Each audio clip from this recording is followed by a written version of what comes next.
Hi, it's Ben from Safe Drive Solutions, and today we're going to learn about how to pair an IROAD X11 to an Android phone. So, first things first, this is the IROAD 11, the X11, and what we're going to do is show you on the screen how to actually pair. So we're going to open up the app.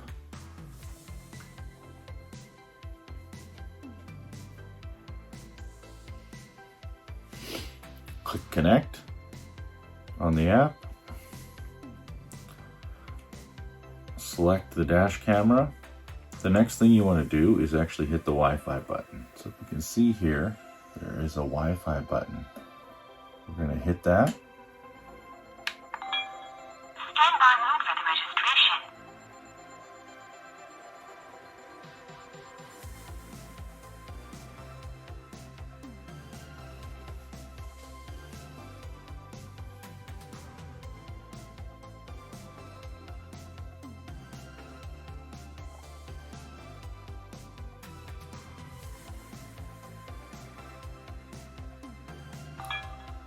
Registration complete.